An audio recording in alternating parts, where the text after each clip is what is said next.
All right, good morning, everybody. Welcome on in to the show. It's always a late show on Wednesday, just because I got things to do. I'm a busy guy. Busy guy. And so Paul Ash kind of ditched on us. Yep. Just kind of beat feet. And I don't have any idea where he went, except home.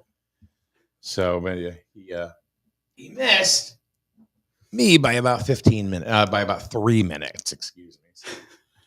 So I guess he's going to go sit down and have a cup of tea, whatever. So no Paul today, unless he shows up, which I highly doubt that's going to happen. We have Matt Lisee here with us from Capital Property Group here. Morning. Good morning. Here in Jewett City, Griswold, and surrounding towns. I mean, how many towns do you? First of all, tell us what Capital Property Group is. Our biggest, we're a real estate company. You know, I'm a brokerage, so we sell real estate. But our biggest thing is we do property management. We do condo associations and apartments and commercial. We manage a big mill up in North Grovendale. That's probably our biggest client. So we go all the way from North Grovendale to New London, Groton, every Eastern Connecticut we cover. Okay. Everything in Eastern. That's why we've always liked Jewett City, because we're right in the middle of it. Yeah. But what do you do? I mean, we biggest client, but so we manage, we collect the money, we keep up with the maintenance, we get the contracts ready, whether it's snow, landscaping, different things like that. But so the owners of the property don't have to worry about anything. Capital Property Group pretty much takes care of everything from soup to nuts. We do everything for them. And I mean, we can do as little or as much. So some places the owners don't even see the properties. They just rely on us to let them know. We pay the mortgage, we pay their insurance, we pay everything. Is that something that's cost effective? Depends. I don't know what you charge. I don't know. Like that. So if you've got a smaller property, it may not be as cost effective. But if you want, as for a smaller property, if you're looking to just long-term growth, your investment, and thinking of it as an investment, and you're not looking for money monthly, then it is worth it, because it's one less headache for you to have someone else manage your investment for you. Got it. So you're basically like a 401k manager, but just for real estate. Absolutely. Right. I didn't know how else to think about it. I'm trying to put it in my own head. That's a good way to put it. Yeah. Now, how long have you been doing this? I mean, is it something that you always wanted to do, or did you just kind of like I fell into it. Yeah. I was me too. Exactly. I was a full-time federal employee, but I had to be in the National Guard. Yeah, I had to be in the National Guard for it, and figured it's time for me to get out of that. What'd you do? Lost my job. I was actually a diesel mechanic. Oh, you did tell me that. I'm thinking, wait a minute, hold on a minute. Are you an FBI agent? No, I was a diesel agent, diesel tech. That's a switch. Yeah, I went over there, and Bobby, come here. Came on over. Bobby he was out there, but he doesn't want to come in. Said, huh? Nope, I'm out. Bobby's new partner, Capital Property Group. We brought him in last year.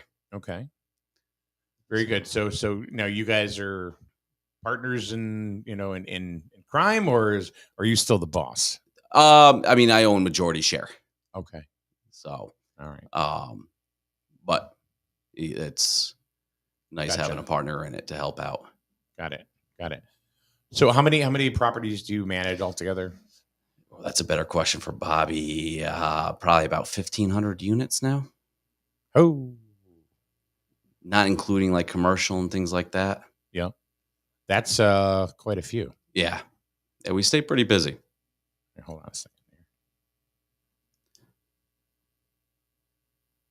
Hang with me for a minute.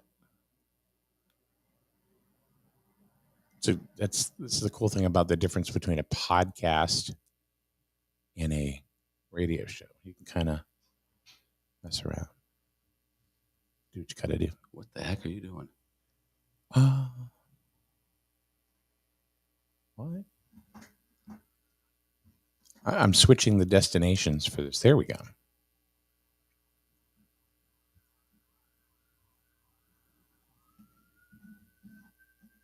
I think we're getting them now. Here we go. All right, very good, very good. Oh, here comes my ride. So, so Capital Property Group, you manage properties up and down the Eastern Connecticut Yep. seaboard, and you just kind of fell into this. Yeah. Just Yeah. So I got into real estate. I got my real estate license. What made you get your real estate? As a, something you don't always, see too many diesel mechanics going, you know what? I think I'm going to do real estate. I've always said real estate's always like a second career for people. No one ever, except for someone like Denise Robillard, who was, I think that's her first career. Yeah. Not too many people get to become a real estate agent as their first career. It's usually a retired job or something else. Yeah. It was something everybody wants to get into. And I just worked for a brokerage that did management like that. I wanted to expand. They didn't. So I went off on my own. Oh, okay. So it wasn't like were you doing like selling houses? Like, yeah, I was most real selling estate houses agents just like do, most or- real estate agents do. Okay. I still sell houses, not as much now, just because management keeps us pretty busy. Do you more or less manage them? I mean, or sell houses, or do you more or less like flip them? We flipped quite a few personally too, but we don't really. I mean, we won't do that for a client, Right. But I mean, as far as yourself, I mean, Yeah, you'll, yep, you find a house and you think, we okay, flipped there's- quite a few. Now it's more long term. Flipping's great, but me personally, I like the long term investments better. Gotcha. Buy and hold.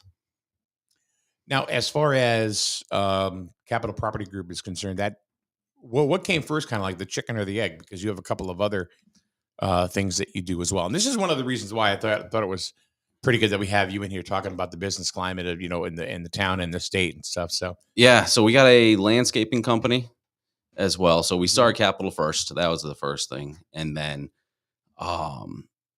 we bought out a landscaping company.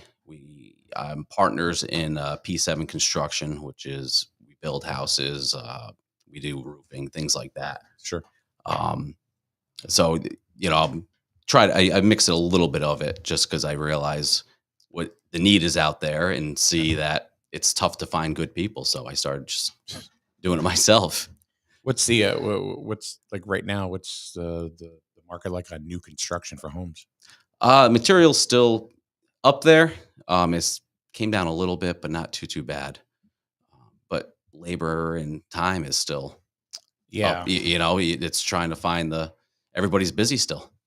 Well, we all know that labor is probably the most expensive thing. Yes. On the books, and nowadays it's even harder and harder and harder to control that, especially with the state. I mean, you have people that are saying, "Oh, we need a livable wage." Okay, that's fine.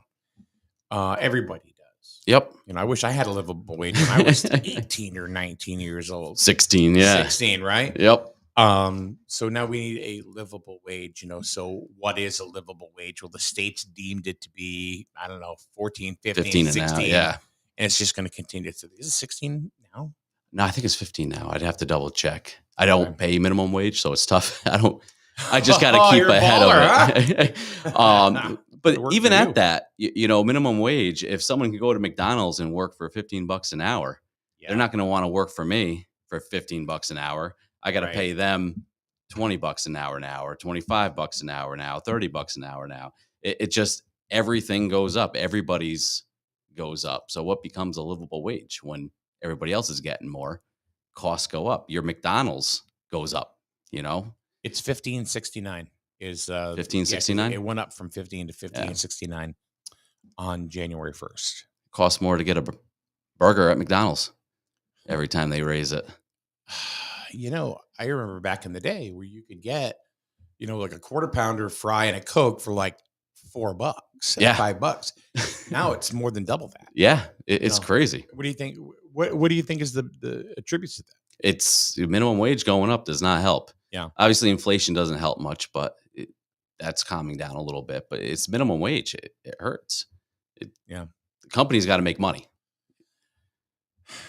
Not only that, but I mean, you got to make money. That's true, but you also have to sustain. Yes.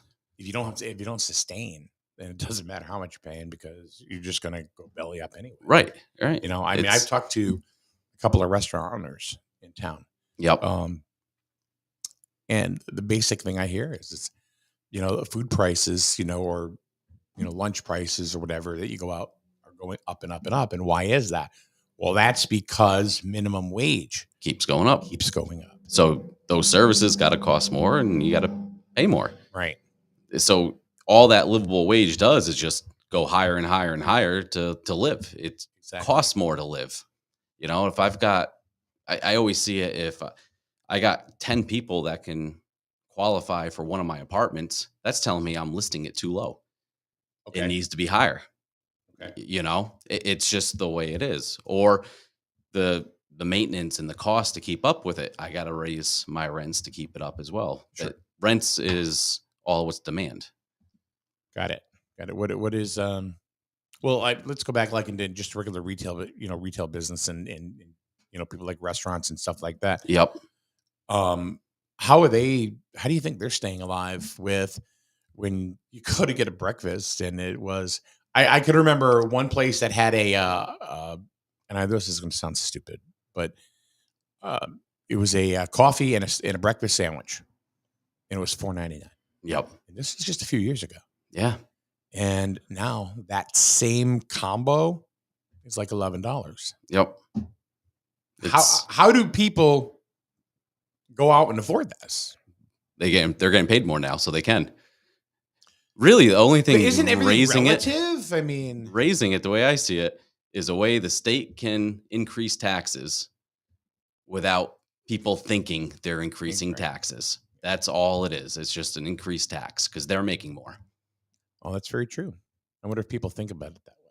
Not too many people do. And I know this is, people hate when I talk about minimum wage and, you know, how it doesn't. It's a sore subject, especially wage. with people that are not business owners. Correct. Because they don't understand the taxes and how that works.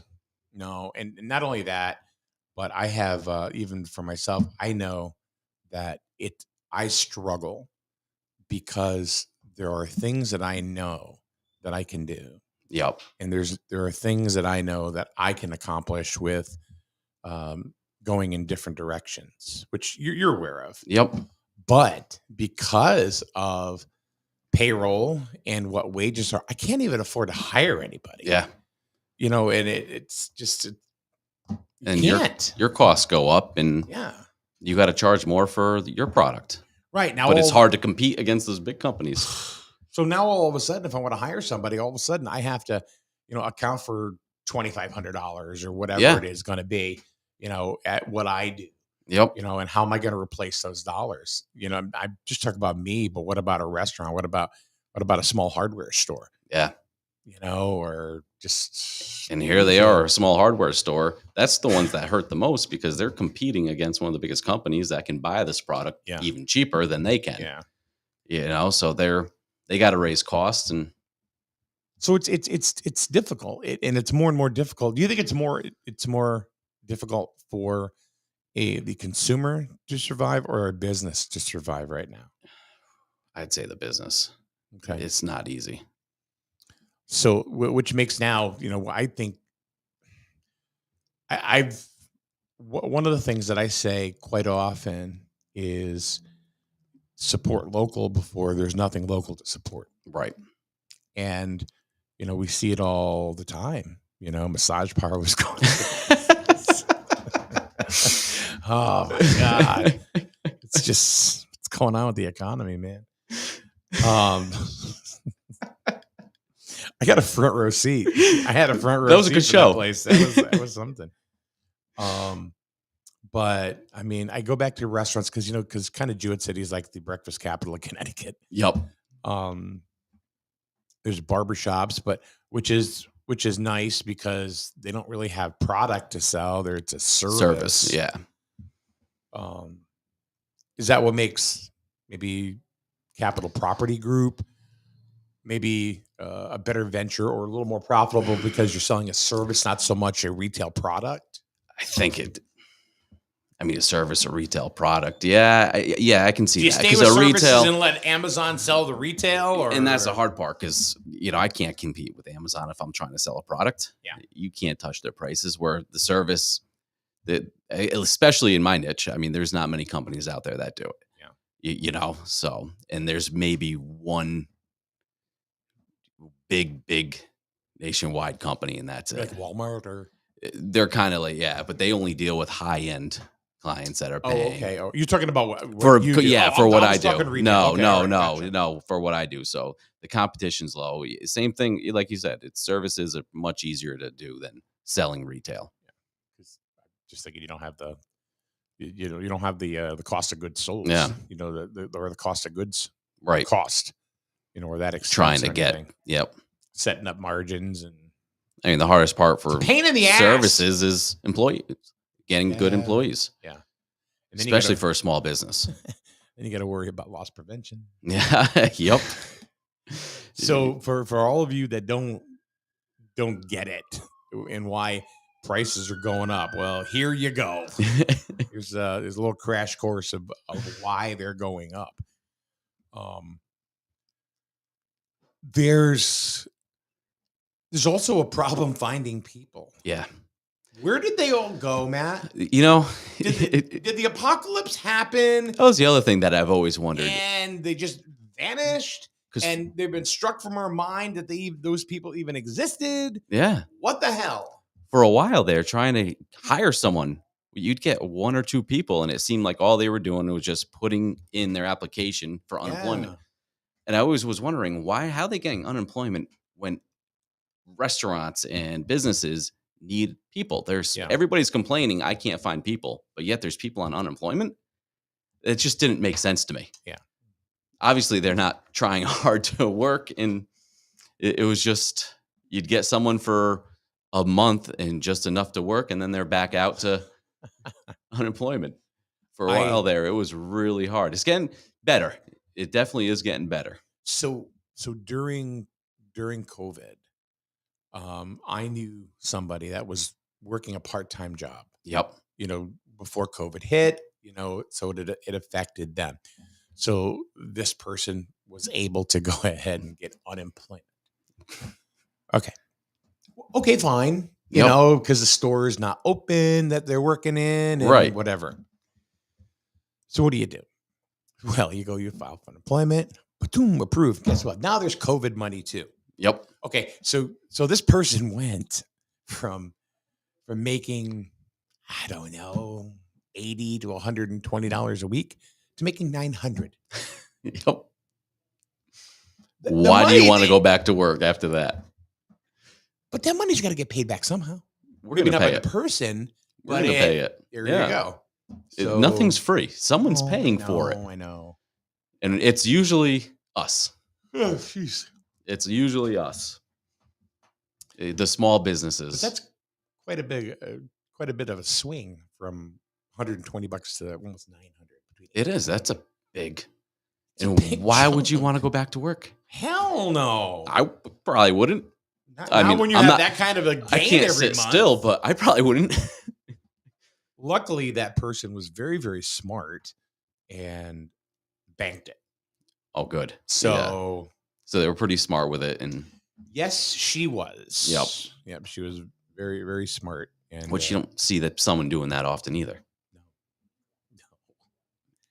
No, it's like gonna burn a hole in your pocket. Yeah, I got $100. I'm out. Got to spend it.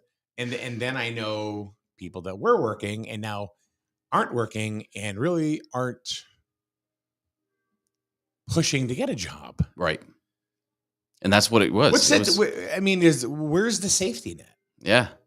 It's before COVID, for a job, it doesn't matter what I'm trying to hire someone for. Sure. I used to get probably 30 applicants and actually probably good 10 to 15 people actually showing up for an interview. Yeah. After COVID, I would get maybe 5 or 10 applicants, and I'd be lucky to get one person to show up for the actual interview. So I know Melissa. Yeah. She runs a kitchen in in a facility, a nursing facility, and she's the second in charge. Yep. But she does a lot of interviews and stuff like that, and sets them up, and she'll tell me, "Oh, I got 3. We have 3 interviews scheduled for tomorrow." She'll come home she'll come home after the next day. Only one showed up, and they don't even speak English. Which, all right, you can kind of get around that stuff, but it was like, how do you, that makes it even more difficult. But where's everybody else? Where's everybody? Yeah. And why aren't they working? And why do they not find there's any urgency to work? Are there too many state programs? Yeah. Yeah. What's the biggest thing that pisses you off? My wife's a social worker. Okay. So that pisses you off? No. Oh. We're always on the. She seems like a very nice opposite. lady. She is. Yeah. She's one for, and I believe in helping people. I truly do believe in helping people. And I gotta say, yes, you are.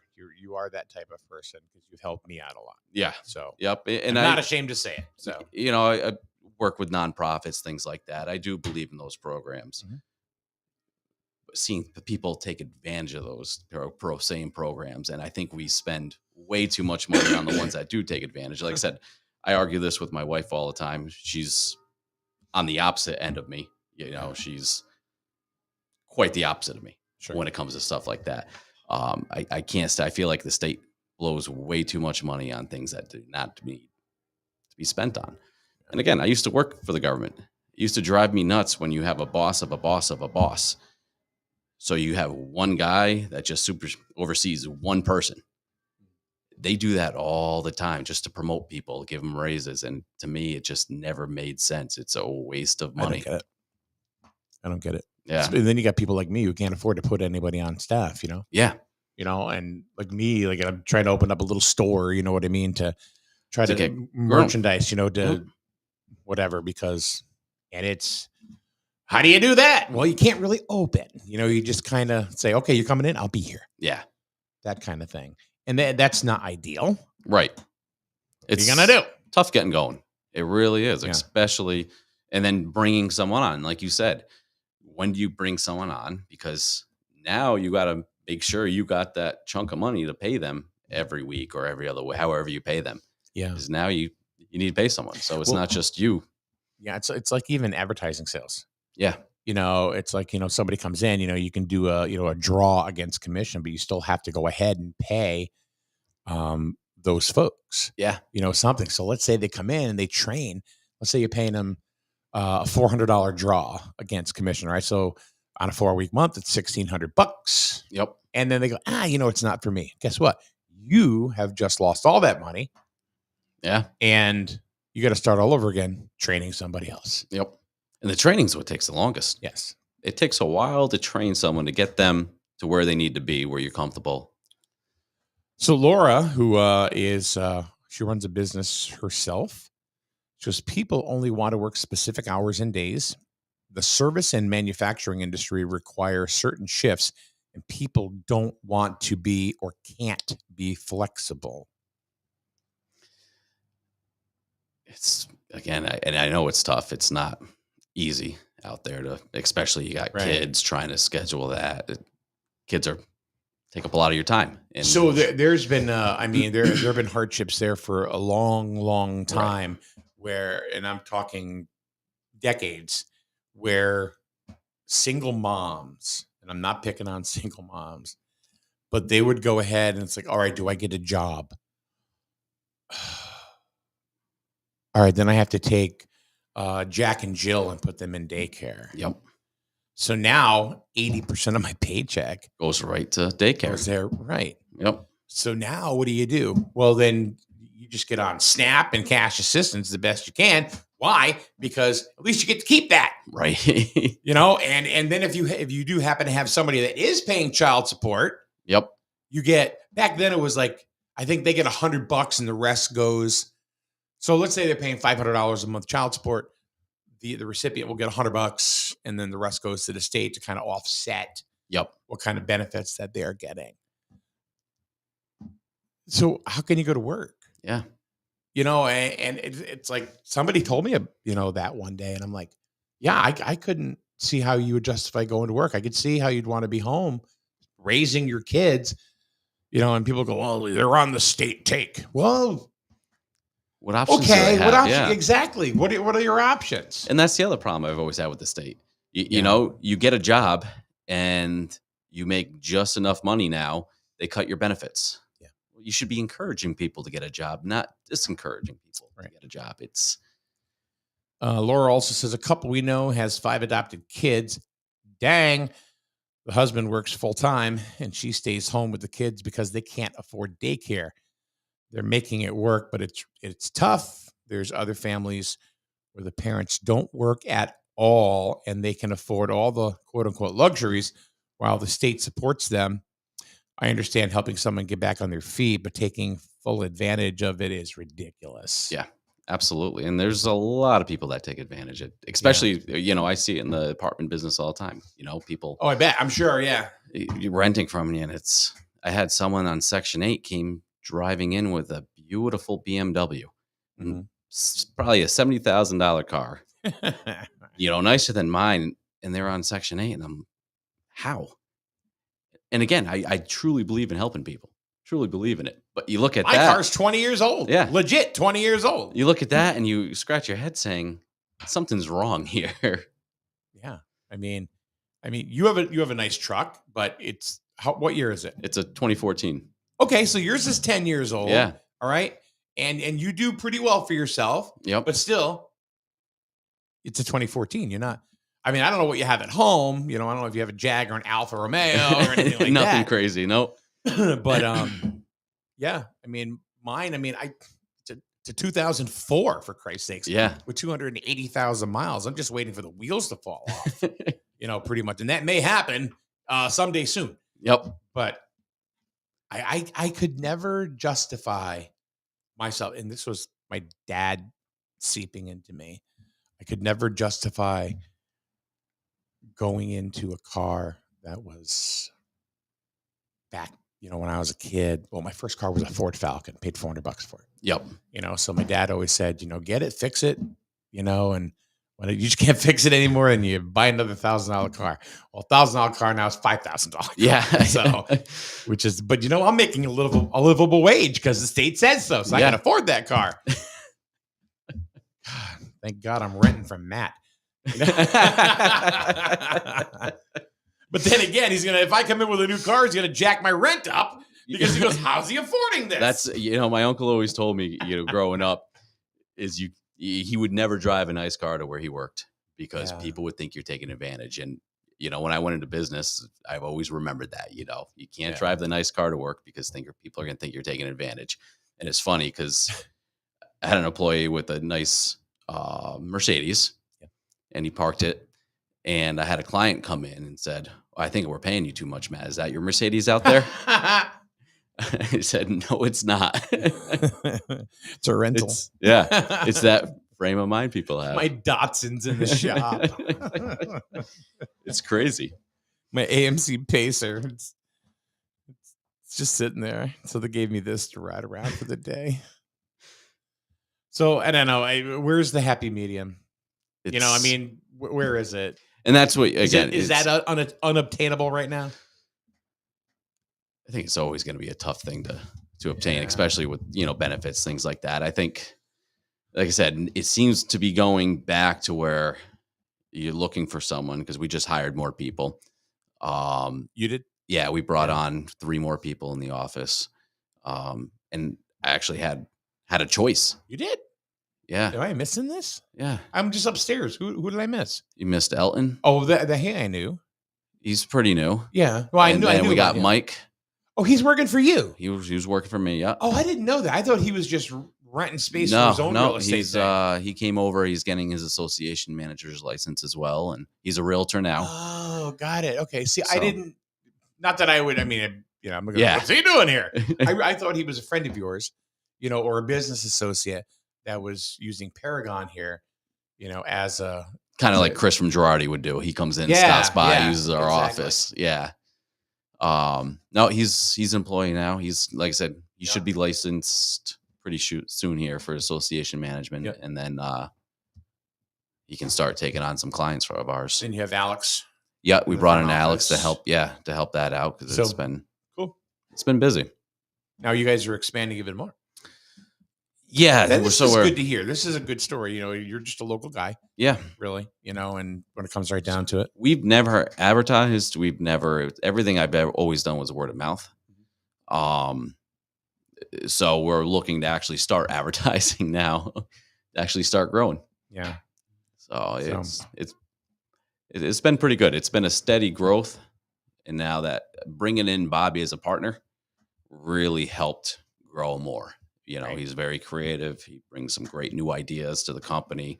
We're putting procedures in. He's doing quite a bit. It was just probably the best decision. He's always very busy. He just seems like Yeah.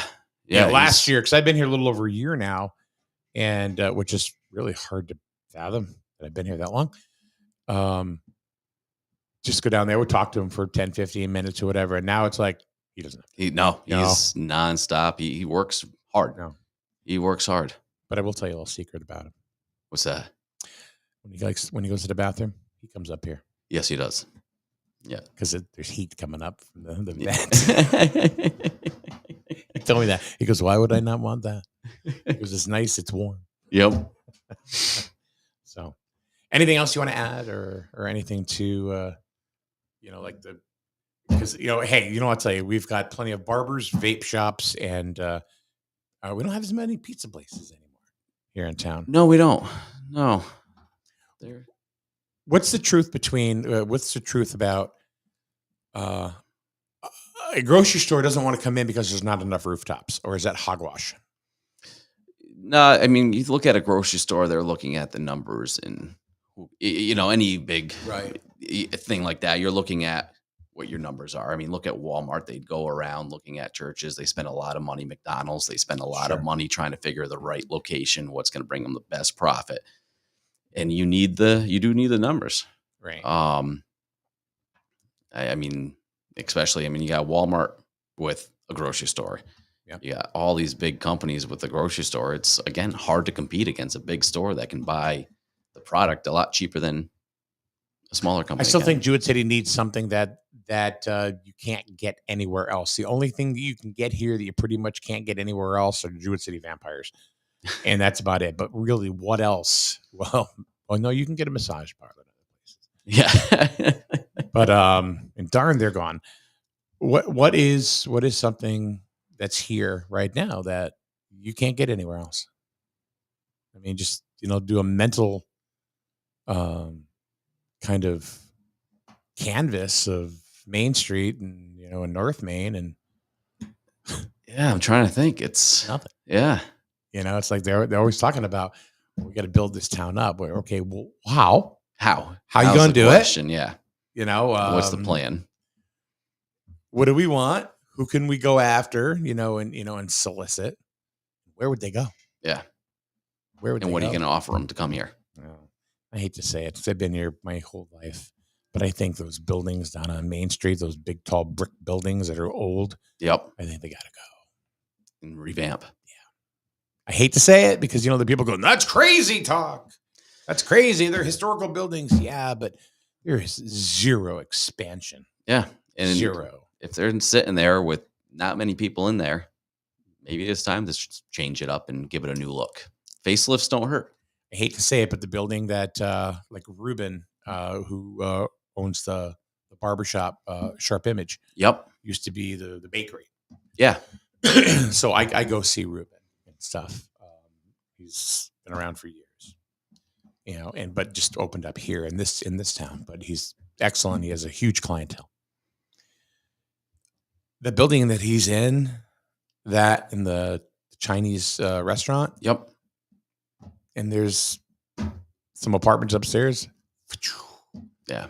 I think they take that. They build a strip center behind, where, like next to where Movie Gallery was. Yeah. Yep. You could put an L-shaped plaza there, and in a grocery store, there should be plenty of parking. Yeah. Why don't they do anything like that? Has anybody grocery store for would be tough? It really would be. Well, with Heritage River, with all those new rooftops that are going up, maybe it's time finally that a grocery store maybe not over there because you're just a hop, skip, and a jump from That's the issue. you know, Yeah. not just Better Value, but Target, who's got Walmart. Yeah. Walmart. You got 3 grocery stores right there. Maybe something like an IGA, another IGA or something Yeah. like that, right? Yep. Like which is really just a big convenience store. I'd love to see another bakery. Unless it's somebody that's already established, Yeah. you know, that's got money to toss around and, you know, and wait it out. Yeah. I don't think you're going to see it. Yeah, I agree. I don't think you're going to see It'd it be at nice to all. see, though. It's Where are Where they do you- going to go? yeah. Serious. You can't even go into the Slater Mill because 80% of those areas that you can rent don't have plumbing, Right. and Right. they don't have heat. Heat. In an old You know? mill, it's tough to get the plumbing because you need to heat quite a bit of space Exactly. just to get the water over there. They have one that's 30,000 square feet. One area. Yep. Ceilings are got to be 15 feet. Yep. Heat that shit. Yeah, it's not cheap. No. It's not cheap. No. And it's just brick. There's Yeah. a lot of insulation. Although that brick keeps it. I mean, it gets cold. When it's Yeah. cold, it stays cold. Very cold. When it's hot, it stays hot. Yeah. So, but where are they going to go? Where's the bakery going to go? That's the point. Yeah, That's why they it's time to gotta knock revamp these- it. They gotta knock some of these things down. I hate to say it, you know, and it would be sad to me to Right. see it, but I would be happy. It'd be good to see it the long term. Yeah. Yeah, there's got to be different designs, different things you could do, but then you need quite a bit of land too, and it's not cheap to knock down a No. building. It's not cheap to build a new one. No. Look at a movie gallery. Yeah. There's nothing there. No. For 10 years. Why don't they subdivide it? Yeah. You could probably get 4 different stores in there, 4 small stores in there, or Yep. 3. You know, 2 side entrances, one, and build a little plaza on the end. Knock these 2 buildings out. Boom. I'd hate to see what that looks like in there. What's that? Where it's any vacant property that just sits Oh, there. yeah. The stuff that grows, it's never good to have a vacant property. Human remains. Probably not that, but you know, probably bird remains. I guarantee there's quite a bit of bird remains. Rats, yeah. Stuff like that. You kind of wonder if homeless people have Gone in. found a way to get in there. I'm sure. Look in, there's Sure. tents everywhere. Like I said, we manage a big mill, Yeah. you know, bigger than this one in town, and half of it's vacant. Actually, probably more than half of it. You know, we're working for a company that's going to be redeveloping it, turning them into apartments. I still want to go up there and see it. Yeah, it's such a cool building. Yeah. And that's our biggest problem, keeping kids out and homeless people out. Yeah. I think that they have the same problem down at Wirewind. I think they got to knock all that down too. So Yeah. anyway, all right. We're going to let you go because I know you got to get back to work. Yes. Maybe help move a desk. I don't know. I got Bobby here. He'll help. You I hope can't he's get him listening. away. But thanks for you gave a really good perspective of the business climate kind of in town, and how it kind of envelopes the state. Yeah. And it's difficult right now. And is there a fix? What is the fix? I don't know. It'd have to be a long-term fix. You got to have someone that can look long-term for the future. You're a long-term guy, so I am. I definitely am. maybe you're the guy. Anyway, all right. Thanks, Matt. Thank Matt you. from Capital Property Group, and we'll be back tomorrow with Psychic Thursday. Maybe you'll come up. We'll flip a card for you. Sweet. We'll have Lisa flip a card for you. Y'all good. Psychic Thursday. Every Thursday. Have a good day, everyone. It's all in the timing. It's poker. He can't see it in my face, but I'm about